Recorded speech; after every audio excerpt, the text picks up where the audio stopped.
Welcome to a brand new episode of the Bull Take Podcast. I'm Austin Waiter. That's Austin Hill. We're back here talking some NFL football. Playoffs are just around the corner. And speaking of playoffs, what kicks off the night that we are recording this is the college football playoff. That's right. And what better way to get ready for that than with a full college football playoff preview? As you see the man there rocking the Notre Dame jersey, or not sweater, I should say, Notre Dame sweater. But what better way to get ready than a full college football playoff preview with me and him? I mean, what could you think of a better way to get ready? We preview all the games, the big keys, our game picks, and especially in some of them bets for those playoff games. You're going to want to tune in and see all that. Feel free, if you haven't already, to go see that after this one. But nonetheless, it is NFL football for this episode. Another week is down. NFL playoffs just around the corner, Austin. We had some exciting action last week as we're building up towards it.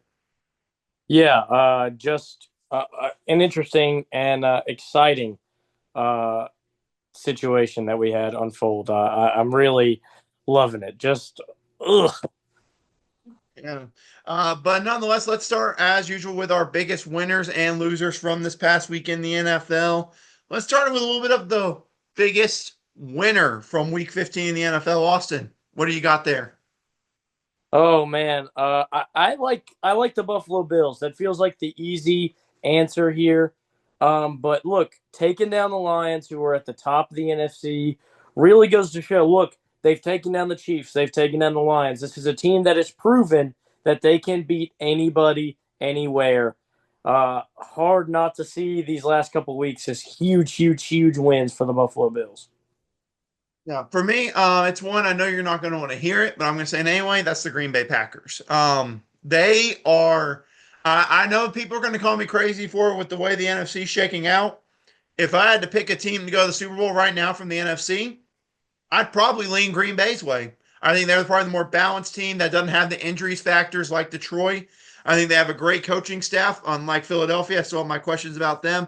But a big win on the road against Seattle to really set yourselves up now for the end of the season where you can maybe make up some ground in this playoff field. But now let's get to our biggest loser from the week. Austin, some good choices here. What do you got? I'm going to go with the Tennessee Titans, actually. And look, I know they actually played like a decently competitive game against the Bengals. And I know that Joe Burrow wasn't thrilled with the way this game finished. He thought that they should have won by more. But still, the Will Levis experiment, look, he's been, benched for the rest of the season. Uh, it's clearly not going as well as they thought. And I get it. Look, it was a new regime coming in. They didn't draft Malik Willis, but it's just hard not to look at the way Malik Willis has played in a leave of Jordan Love and look at the way Will Levis has played this season and not think that maybe they missed the mark. And I'm not saying that he would have been just elite and that he'll be this all-time, starting quarterback, but he certainly played much better than Will Levis. That much you can't argue. Yeah, I mean, I think that's fair. And you wonder, obviously, will they draft a new QB to replace him? That'll be something to keep an eye on this offseason in the NFL. My biggest loser, simple one, it's the Indianapolis Colts. They had full control of that game against Denver, which was a massive one for playoff implications. Had full control. Jonathan Taylor's running down the sideline for a touchdown to extend the lead, and he drops the football short. I'm just get tired of seeing him do this on. I'm making a rule right now. If a person drops the ball short of the goal line while celebrating, make it $1 million fine. That will stop them from doing it. I don't get why people do this and think it's cool. Score the dang touchdown and then you can freaking celebrate. I don't get it. Yeah, I'm with you. I don't even think it looks that cool just dropping the ball as you cross the goal line. I've never thought that was such like an awesome celebration. Um, but yeah, I'm with you. One, why do it? It doesn't look that cool. There are cooler celebrations to do once you get in the end zone, spiking the football, whatever. Just way cooler celebrations, and two, just why? Like you said, it just doesn't make any sense. And it was clearly the swing in this game. Yeah, the Colts got absolutely dominated from then on out, and now are going to need a good amount of help if they want any chance of making the playoffs. But nonetheless, those are our biggest winners and losers. Let's now talk about some of the key points from this past week in the NFL. And the first one, news that broke on Tuesday late in the evening, despite their win against the Las Vegas Raiders on Monday night. The Atlanta Falcons and Raheem Morris have announced Kirk Cousins is now being benched for Michael Penix Jr. And Michael Penix Jr. will be the starter, they say, for the foreseeable future. So this doesn't seem like a one-time kind of benching. It seems like the end of a little experiment they had with Kirk Cousins. And not only is this interesting, obviously, benching at this point, because they are only one game back of Tampa Bay for the NFC South at this point. And Tampa Bay's schedule at the end of the year is somewhat difficult.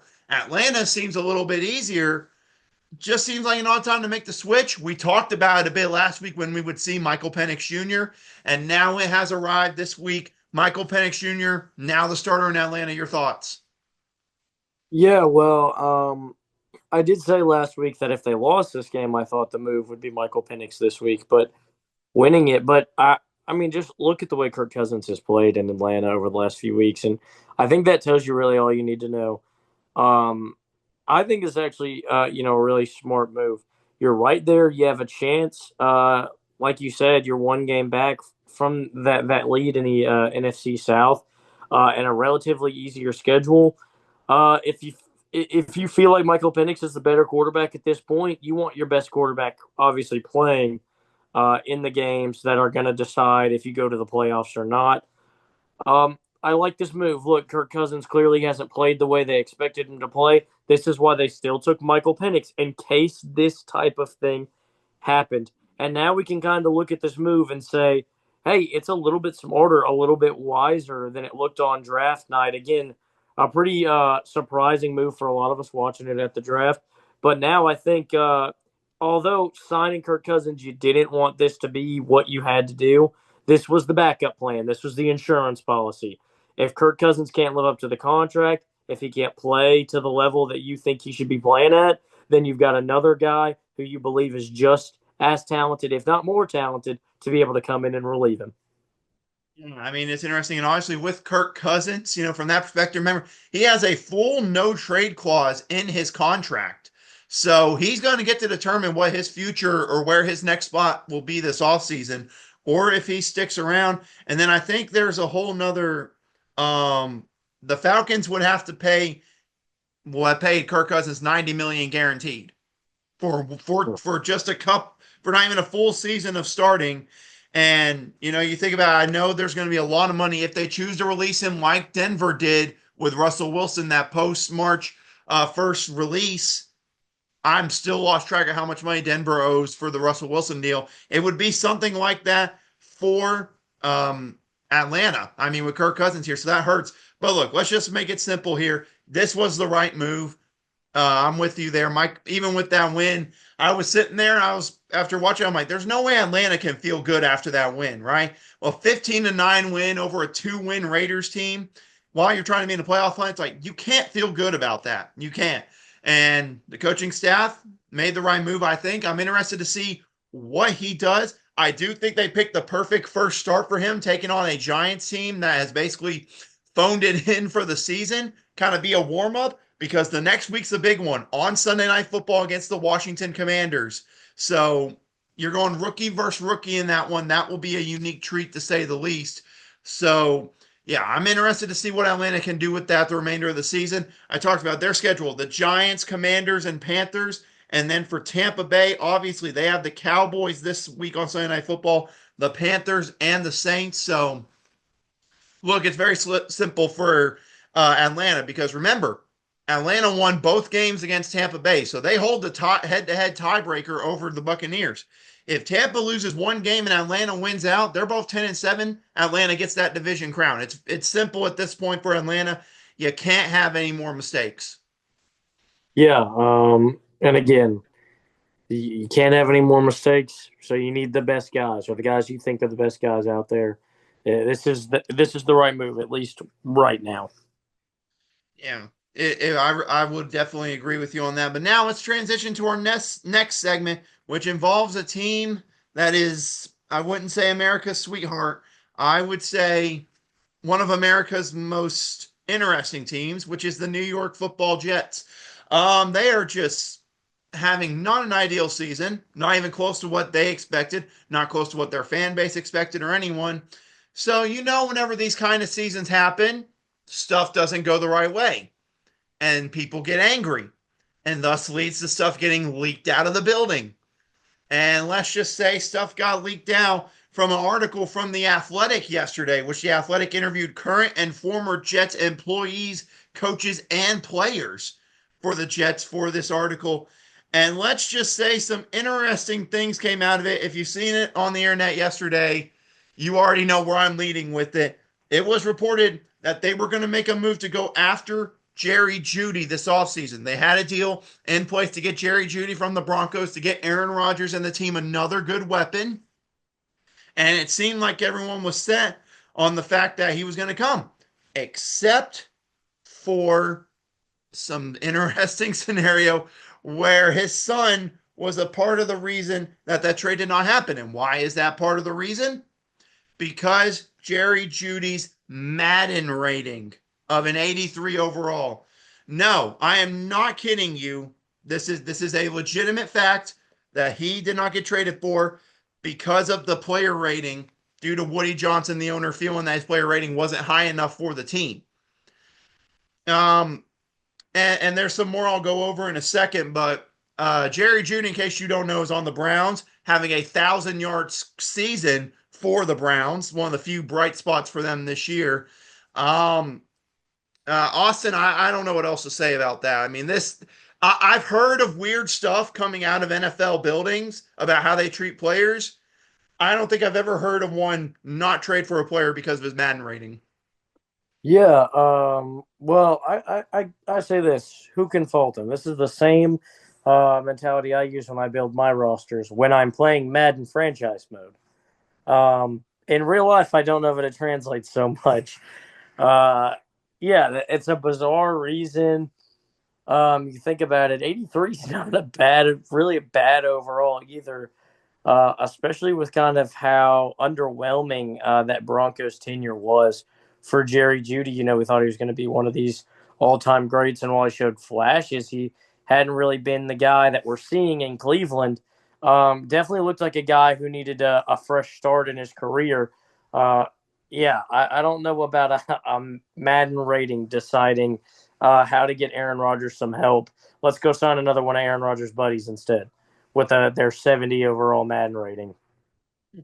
Yeah, and another one that also think that will happen was Woody Johnson, the owner, pushed back on signing free agent guard John Simpson due to his lackluster awareness rating in Madden as well. But the Jets still signed Simpson, and he's had a solid season. He's Pro Football Focus has him ranked as the eighth best guard in the NFL.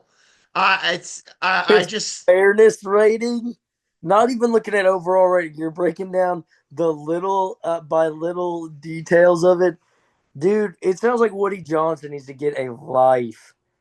Um, I yeah, and this is part and due to two of his sons, Brick and Jack. First of all, interesting name for Brick. Yeah, yeah, very interesting name for it to say the least.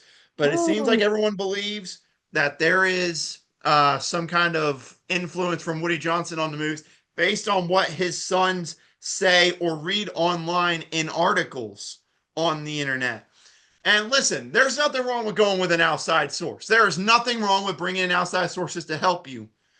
But if we're talking about the owner's children as the main points, it really makes a lot of sense with some of the moves the Jets have made in the last 10, 15 years.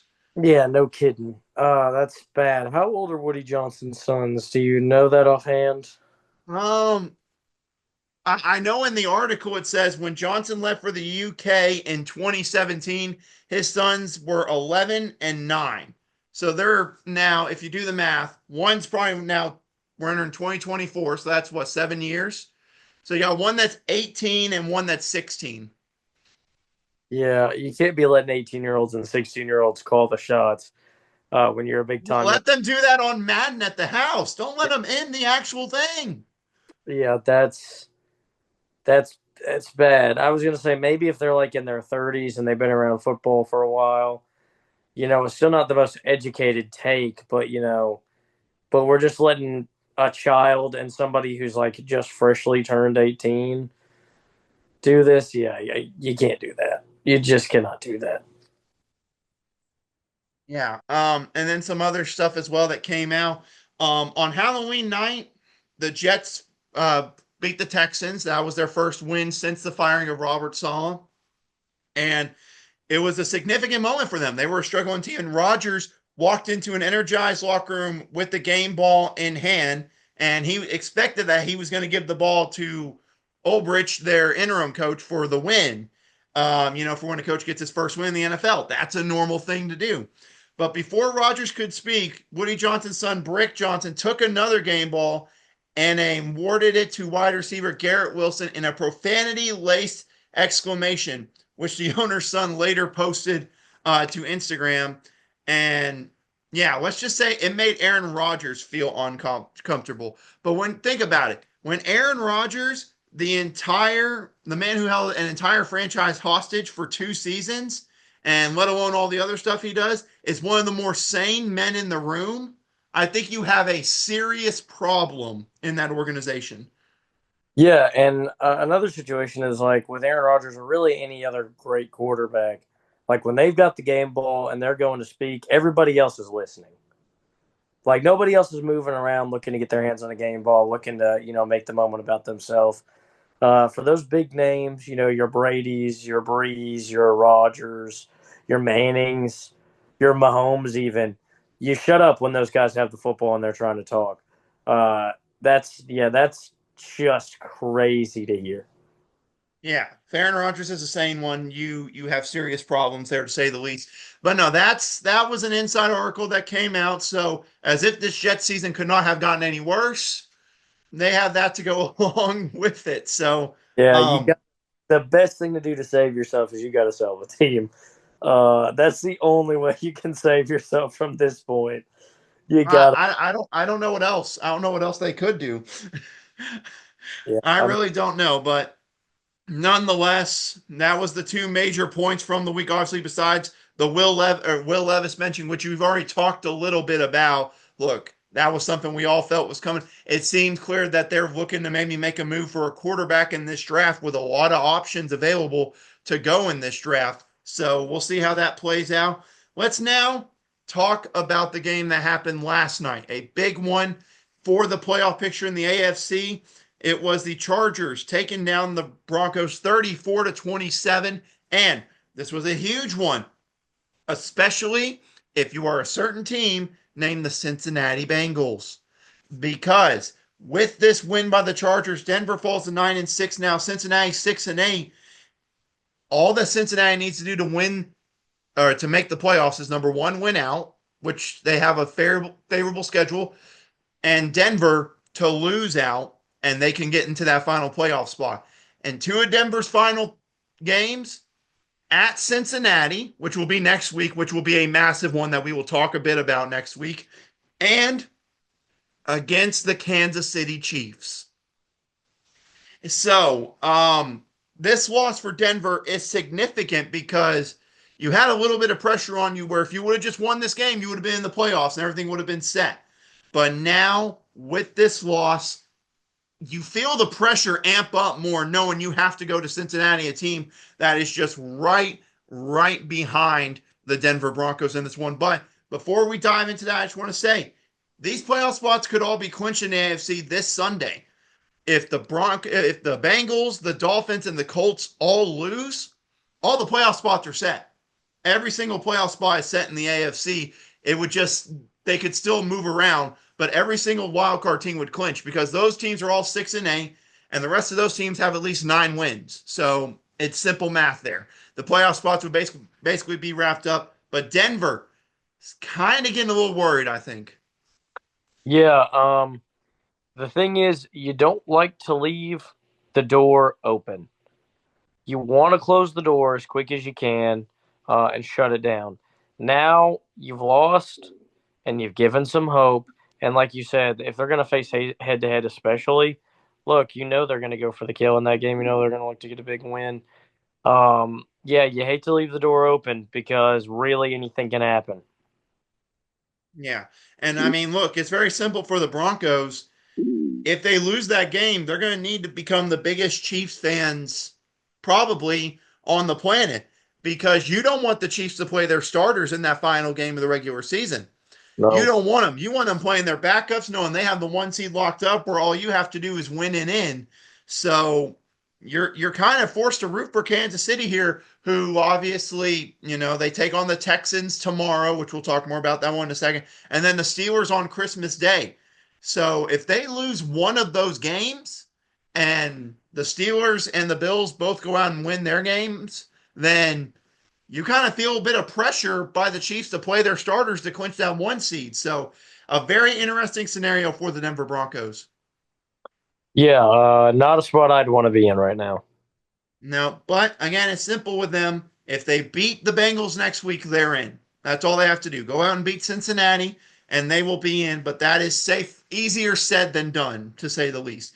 But now let's dive into some games this weekend. Of course, we have a ton of action across the NFL this week. And let's start with the two games on Saturday. That is tomorrow. A lot of big game, two huge games in the AFC playoff picture. The first one, the Steelers heading to Baltimore to take on the Ravens. The Steelers, with a win here, clinch the AFC North title, and all four division titles would be locked up with 2 weeks remaining in the season for the AFC. A Ravens win, and things get a little bit more interesting in the AFC North to see who comes out on top there. The big news, obviously, TJ Watt's injury. He is good to go. He had no injury designation for this game, but for the Steelers, George Pickens out with an injury. Been the main guy offensively receiver for the Steelers. What are you expecting from this one on Saturday, and who do you got? Man, it's a close game. These two teams just love playing the most vile, disgusting football against each other you've ever seen. Um, I think a lot of times these two teams like to split this series as well. So I'm going to take the Ravens purely because they lost earlier this season to the Steelers. I think they're going to split, and the Ravens are going to get their win back. Rude. Okay. No, no. Listen, obviously I'm picking the Steelers. Let's just get that straight. Here's a fun fact for you, Austin. This is Lamar Jackson's first game playing against the Steelers at home since 2020 season. He has not played the Steelers as a starting quarterback in Baltimore since 2020. That's crazy. Yeah. Yeah, Tyler Huntley played a couple of years ago. I remember that. Yep. Because the injuries to Lamar that happened, and the Ravens already having playoff spots clinched. They really aren't playing their starters, or they're already so injured, Lamar Jackson, is that he hadn't got to play. So this will be his first action against them in a while. But I'm going to pick the Steelers just for pure bias reasons. And if they do, I will be buying an AFC North title shirt 5 seconds after that game is over. So just a heads up there. The other game on Saturday, this one's at noon. An interesting one, the AFC, the Houston Texans heading to Kansas City to take on the Chiefs. Now, it's interesting, obviously. These are two teams that we felt were contenders. Texans have struggled to this point, but Austin, the obvious elephant in the room with the Chiefs is Patrick Mahomes and his ankle injury, which I will just say, I feel like me and Patrick Mahomes share a similarity that we have terrible ankles for playing sports. We don't know how to stay healthy no matter what with it. And he's expected to play this week, but you got to wonder what kind of impact that's going to have on the game. Yeah, I think we'll find out real fast because I think the strategy is going to be putting the pressure on Patrick Mahomes early and seeing how if he can still dance in the pocket. That's what I do. I like the Texans in this game. If Patrick Mahomes is healthy, I'm taking the Chiefs. But an unhealthy Mahomes, I think the pressure gets to him. I think his mobility is going to be limited, and I think the Texans cause some issues. Okay. I think that is very fair there. And I would say that, but I have disrespected and discredited that Houston Texans O line all year, and they are going up against a very solid Chiefs pass rush this week. I think CJ Stroud's going to be running for his life. I think it'll be follow the script, for every single Chiefs game over this season. It will be ugly. The Chiefs will be mostly outplayed the entire game, but they will somehow escape out of there with a win. I'll take Kansas City to get the win there over the Texans. And before we dive into Sunday action, let me talk about this playoff pictures. Like I mentioned, the AFC. I'll do the AFC really quick because we talked about it already. Chiefs the 1 seed, Bills the 2 seed, Steelers the 3 seed, Houston the 4 seed. That could all be wrapped up and set officially by the end of this weekend. 5, 6, and 7 we talked about. Ravens the 5 seed. Chargers now the 6th seed with the head-to-head over Denver, and the Broncos the 7th seed. Like we talked about, Austin, all those spots in the AFC could be clinched by the end of this weekend. So the AFC could, as a whole, be set for the playoffs by Sunday.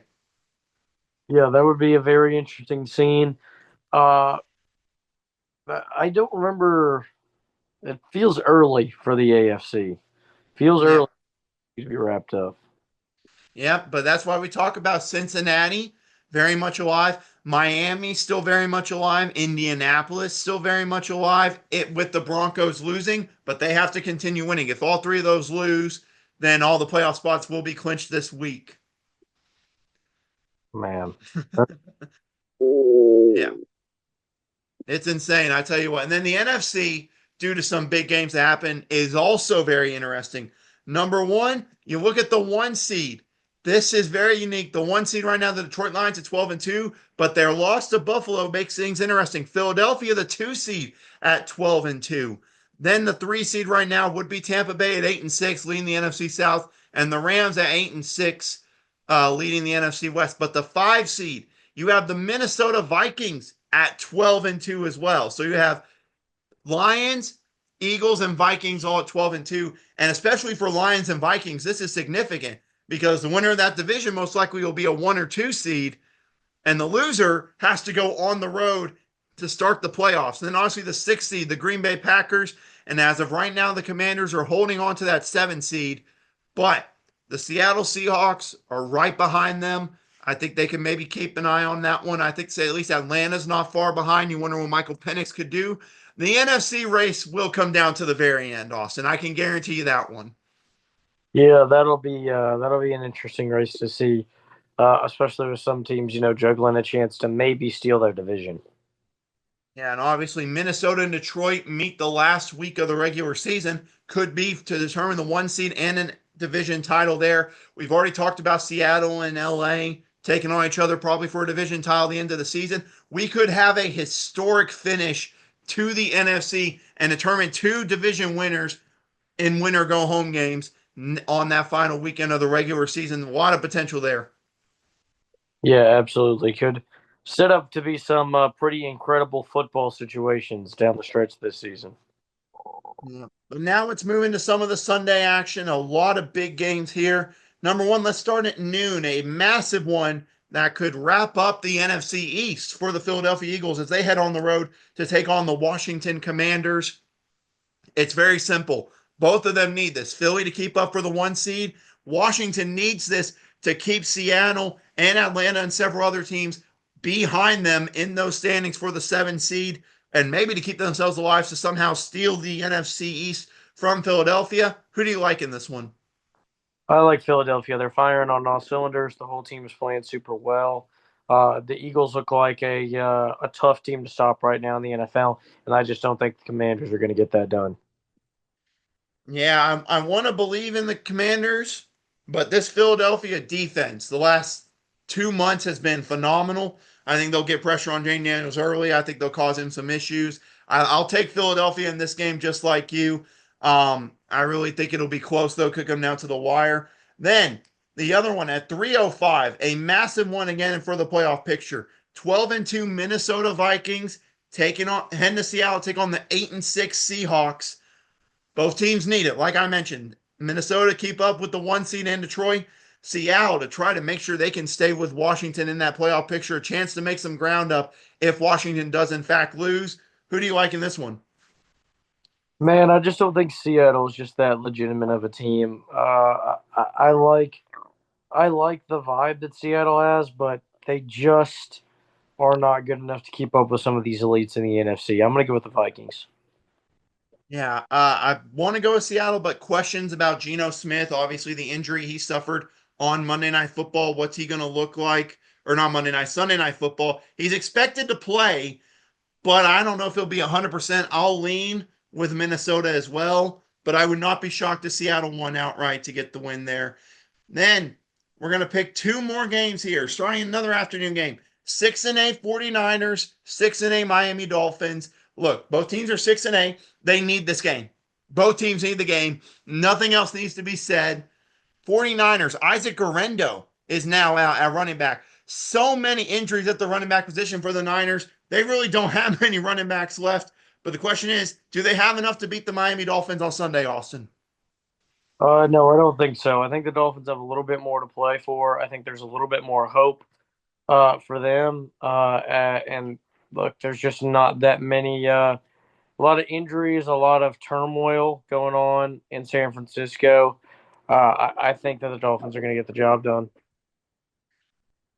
I'm probably going to lean Miami too, but I will make a bold prediction. If Miami loses this game, Mike McDaniel will be fired. That's my bold prediction. Wow. I think he'll be fired if they lose this game to the Niners. I don't think they will, but if they do lose, I wouldn't be shocked if the next day he is fired. Or fired at the end of the season, probably is probably more likely. They'll probably let him finish out the year. And then the last game we're going to pick Sunday Night Football. Tampa Bay Buccaneers heading to Dallas to take on the 6-8 Cowboys. Tampa needs this to stay ahead in the division. Obviously, we'll wait and see what Atlanta looks like when they play the Giants on Sunday. But Tampa needs this to make sure they stay atop that division. Dallas just looking for some miracle to maybe get that final playoff spot or some playoff hopes alive. What do you see going down in Dallas on Sunday night? Well, I think the Buccaneers are going to come out and dominate. The Cowboys just have not been that great of a team this year. I don't think they have the pieces to compete with this Buccaneers roster. My thinking isn't mainly because of Dallas pieces. My thing is Tampa Bay is red hot. Tampa Bay is on a roll. They have dominated the way they destroyed LA last week. I think you'll see somewhat of a similar performance for their offense in this game. I'll roll Tampa Bay with them as well. But to close it out for week 16, Austin, it is time for the NFL bet of the week. For week 16, a lot of good action here. What are you going with? I'm going to go with the one that I just can't ignore. Bills minus 14 against the Patriots this weekend. In Buffalo, Bills Mafia is going to be rowdy as they always are. Josh Allen's going to have another jaw-dropping game to probably lock up that MVP award. And the Patriots are just going to take their beating because they want a high draft pick. I think all that amounts to a minus 14 cover for the Bills. Yeah, I could. That's not a bad one at all. I think it could happen, but New England's playing pretty well the last couple of weeks, so it's something to keep an eye on. I think too. Mine, I know you're going to hate mine, but it's a trend I went with earlier this year, and I'm going to roll with it again. Dan Campbell and the Lions are 9-0 against the spread in their last 9 games after a loss. They are the bounce back kings. I'll take them minus 6.5 going on the road to Chicago. I know they have historically struggled at Chicago, but Dan Campbell is the bounce back king. I think they'll be able to cover and win the game in Chicago. Yeah, I like that pick because the Bears have historically struggled in Chicago. Uh, so I think the Lions are probably gonna cover that spread pretty easy. All right. So I think it's safe to say we know where Austin leans on the Bears the rest of the season. But nonetheless, that's going to be it for this NFL episode of the Bold Take podcast. Again, if you haven't already, go watch or listen to our college football playoff preview episode, preview all the games. We're recording this right now. I got College Game Day on in the background and them live at Notre Dame right now. Nick Saban's wearing a really ugly hat. I'm not going to lie. Um, yeah, it's pretty wild. That I call him out for him. I'm sorry, Nick. It's not a pretty hat, but nonetheless, the playoff games kick off this weekend. Enjoy them all and enjoy some NFL football as well. I don't know for sure what our plans will be for next week with NFL games on Christmas Day. We'll figure something out. If we Yeah, don't, we might have game picks for them just to upload. I don't want to say anything for sure right now, but If we don't get to say it to you personally, we want to wish you here at the Bold Take Podcast a Merry Christmas. We hope you enjoyed listening to us all year. We look forward to another year. That's Austin Hill. I'm Austin Wader, and we want to thank you for watching.